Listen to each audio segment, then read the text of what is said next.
All right. Well, good afternoon, everybody. I hope everybody is having a good day. So today I was listening to a talk.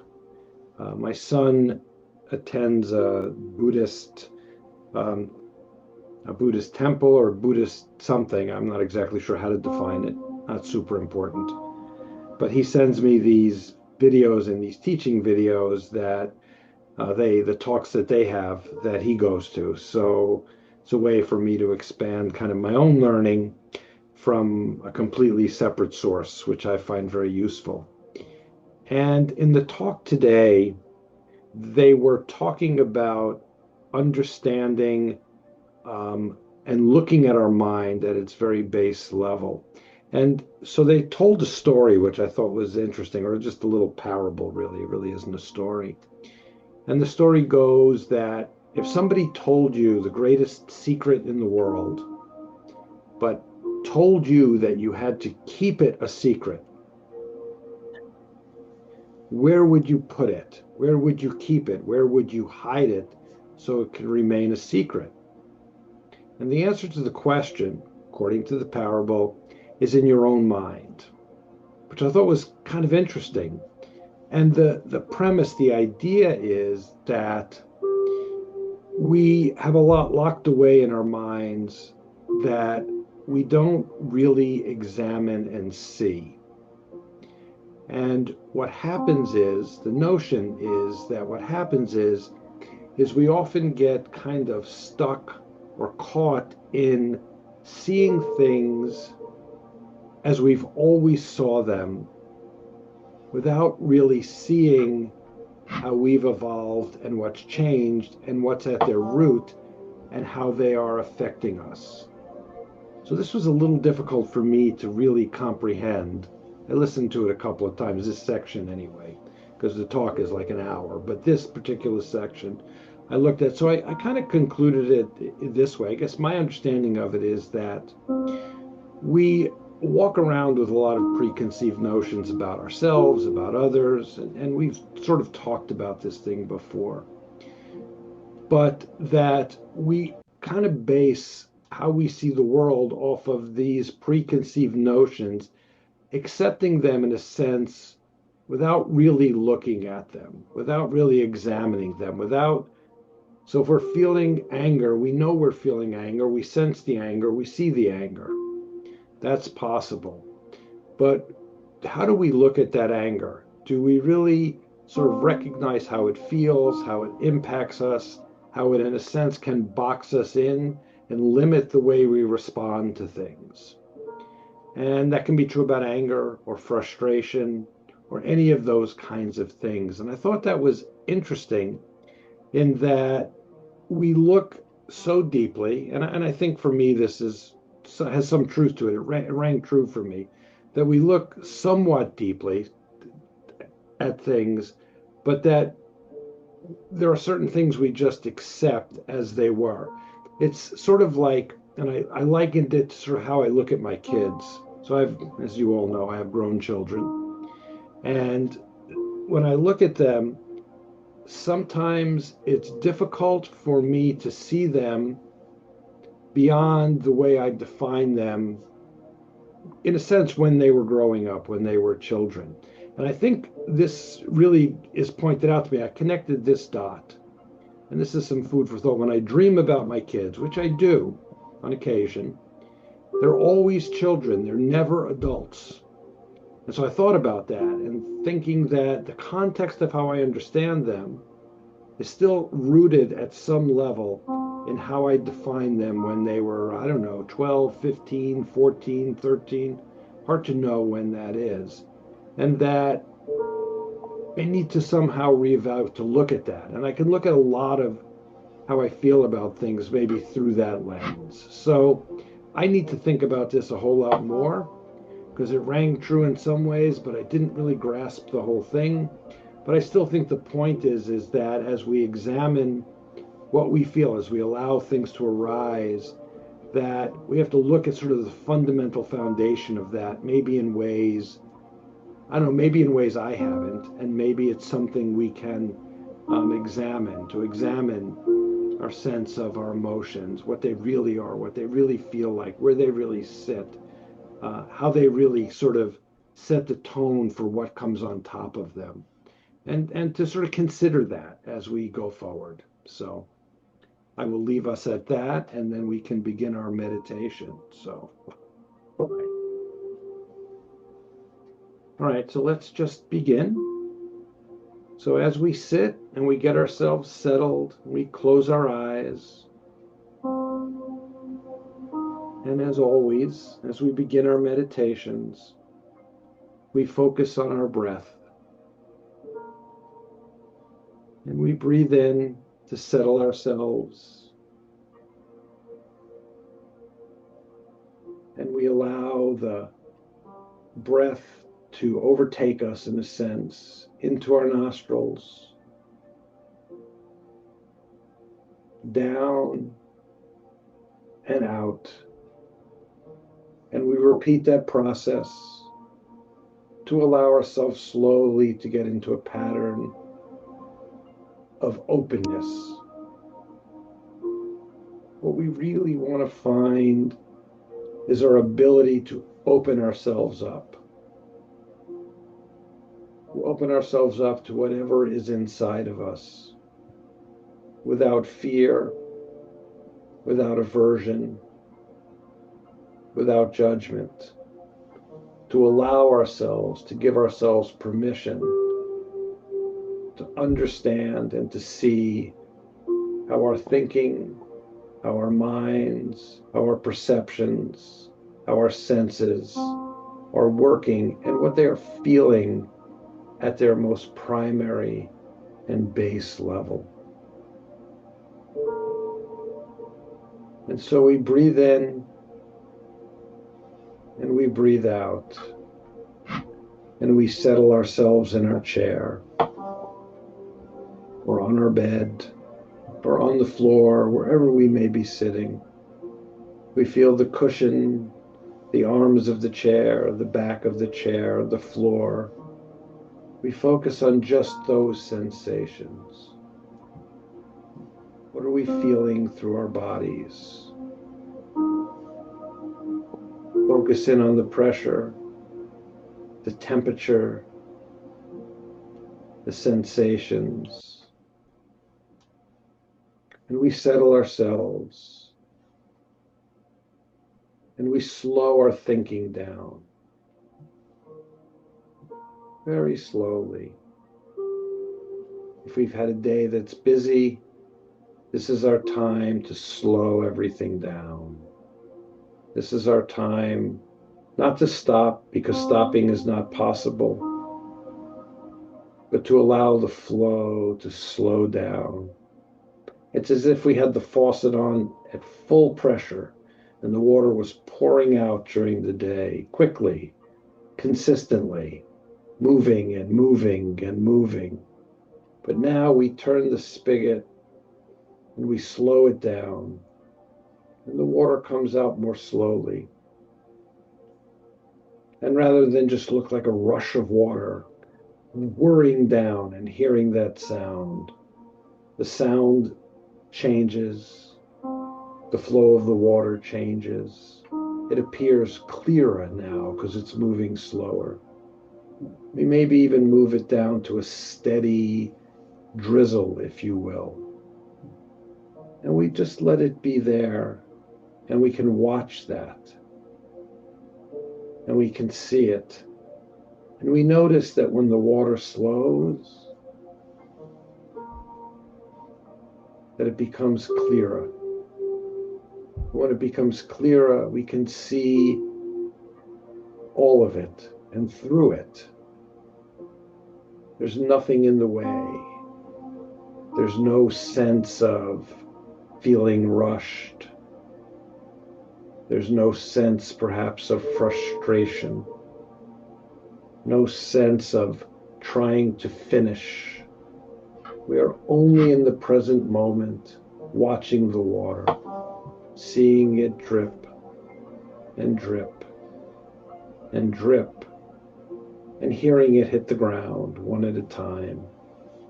and seeing it lay there and watching it accumulate and watching it sort of melt, if you will, into the ground. If it's falling on concrete, perhaps it's rolling and puddling up slightly. And again, the puddled water is clear. We can also envision it dripping onto a dirt or grass surface where it's getting absorbed. And so as it goes down, it gets absorbed into the ground. And if we envision our mind moving at that pace,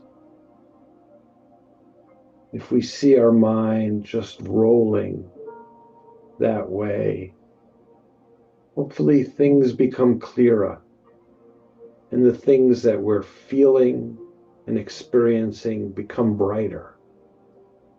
It's almost like they're not moving, they start to glow, they start to shine,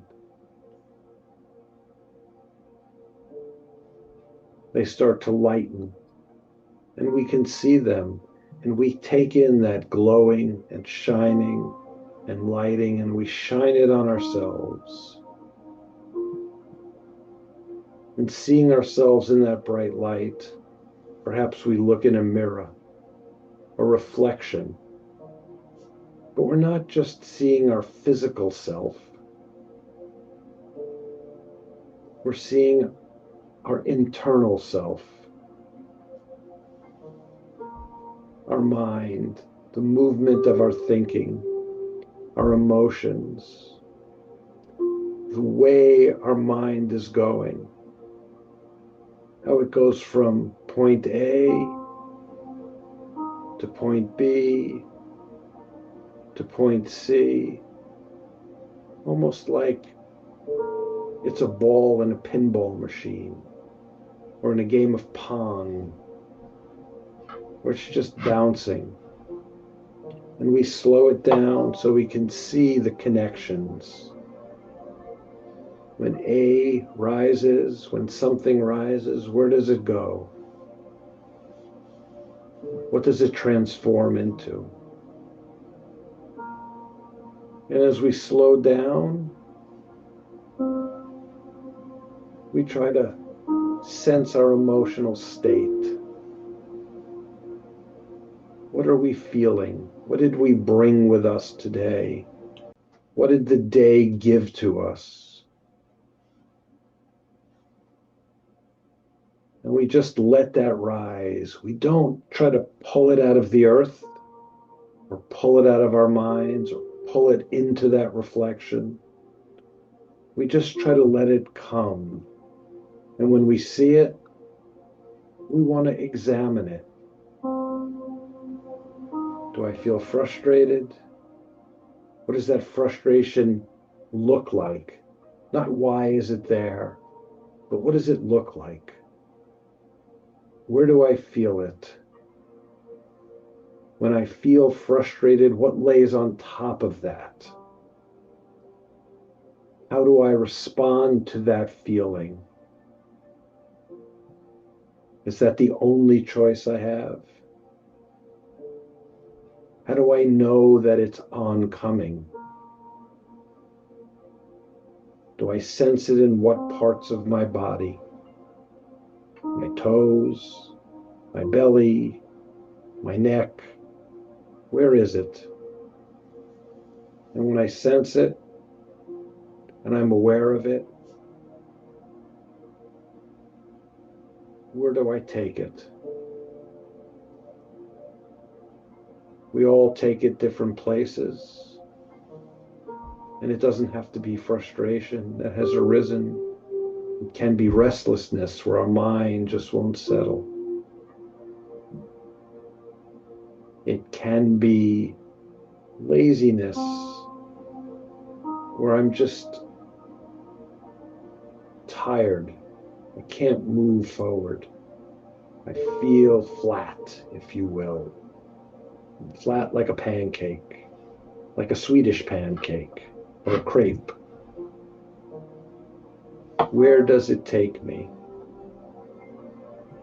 And I just let those things arise, and I examine them, and I connect them to my body so that my mind and my body are speaking to one another.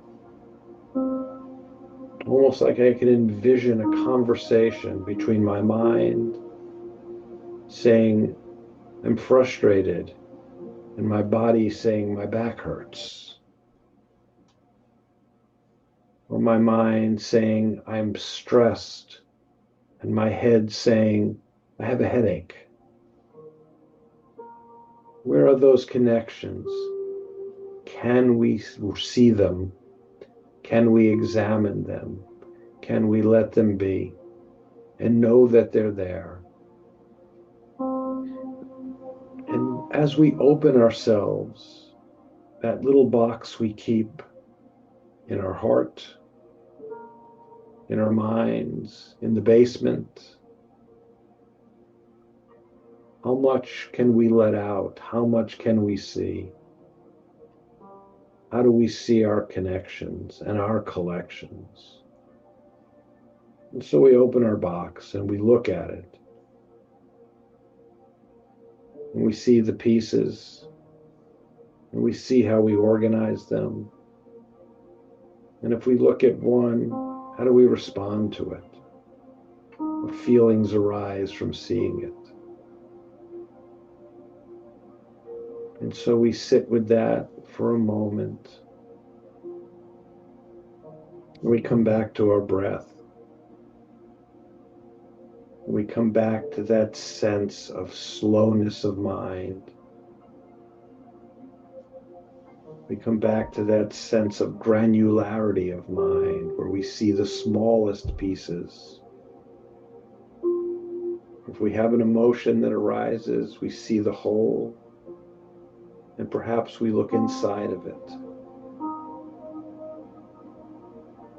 Why does it arise? What are its component parts? Where does it come from? If we hold water in our hands, we know that there's hydrogen and oxygen. If we hold our emotions in our hands, can we find the hydrogen and the oxygen in our minds? And so we open ourselves up. We allow that light to shine from inside of us out. And we take in the light from outside of us in.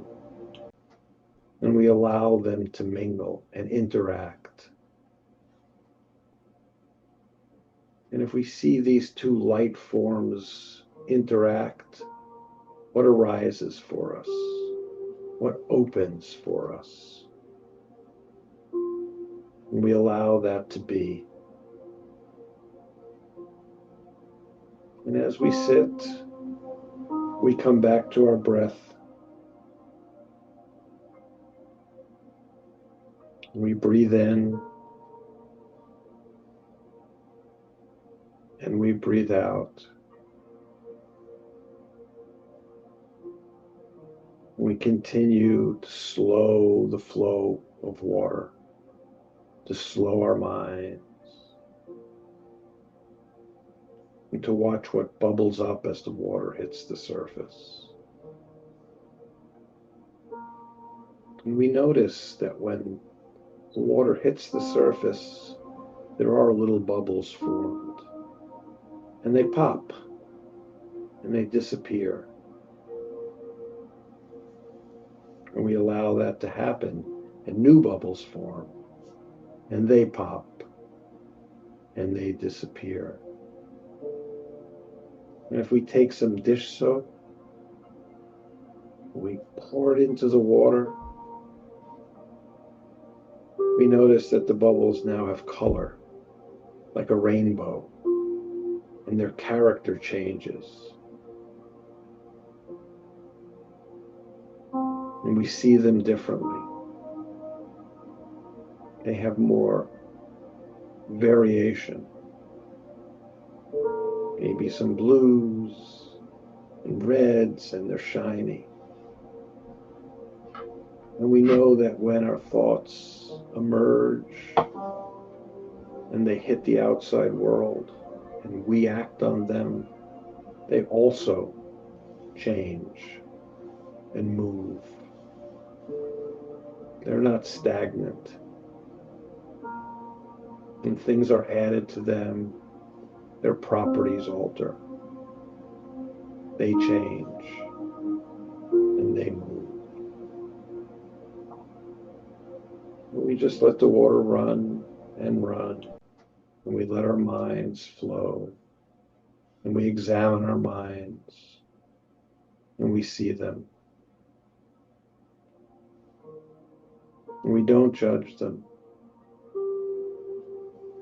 We don't judge what arises. Judgment closes the door. Judgment can soil what comes up. It's as if we pour judgment on what arises. It would be like throwing dirt on the flowing water. It becomes murky. We can't really see it. We automatically start to see it as dirty and perhaps ugly. And so we want to clean it away without looking at it. We don't want to do that. Seeing, experiencing, and knowing allows us to blossom like a flower. Hold a flower in your hand in a potted plant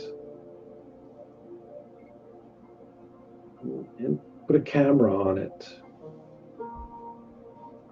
and let the camera watch it for you.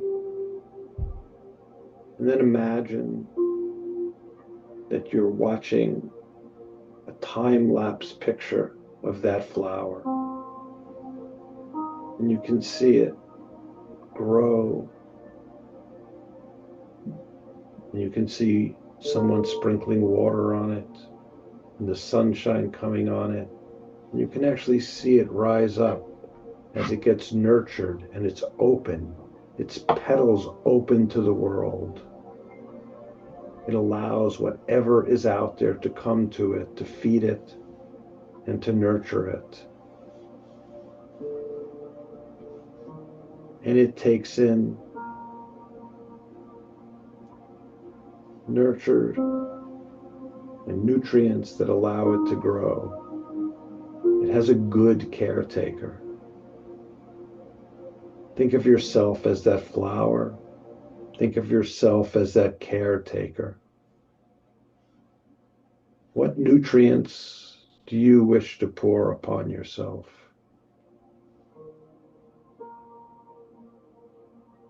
How do you want to see yourself grow? Do you want to open and be open to things? Open to your own experience, to the workings of your mind. Allowing the sun to come in, giving yourself what you need, nurturing yourself. Clean, clear, cold water. Bright, life-giving sunshine. Beautiful, nutrient-rich dirt. If we think of the dirt and the soil that the plant is in, we want to feed it compassionate soil, not anger or grasping soil. We want kindness in the soil. That allows the flower to grow into the beautiful thing that it is, that delights our eyes when we look at it, that is fragrant and sweet when we smell it, that attracts bees to it, to pollinate it, and to feed off of, to give to the world what it is destined and designed to give. We are the flower. We are the caretaker. We know what the nutrients are. And we allow ourselves to see ourselves in providing for that. And we have to know what those things are. We have to be able to be aware of them and to see them in the instant that they arise. And night comes,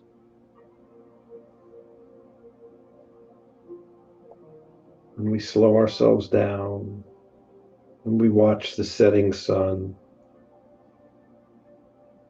and we slow our minds down, and we absorb the environment that we are in. We take time to be in a quiet environment. We think about listening to some soft music that soothes us, whatever it is that you like, the tones that soothe us, the comfort of the sound that arises memories that are joyful to us. And we feed ourselves with that. And we allow ourselves to rest, to shut down, to allow our minds to regenerate, to gain energy through rest, to organize all that has come to us during the day. And we can see that music coming into us, almost see the notes as they enter our mind and they soothe us. And so we come back to our breath and we meditate in silence for a moment, just focusing on our breath, completely open, allowing ourselves, in a sense, to be vulnerable to what arises, but knowing we have the ability to allow ourselves to see things without judging ourselves, and just understanding and knowing that what we feel is our reality, and to being able to recognize it. And so we breathe in and we breathe out. And we breathe in and we breathe out. And now we go silent and we will breathe on our own.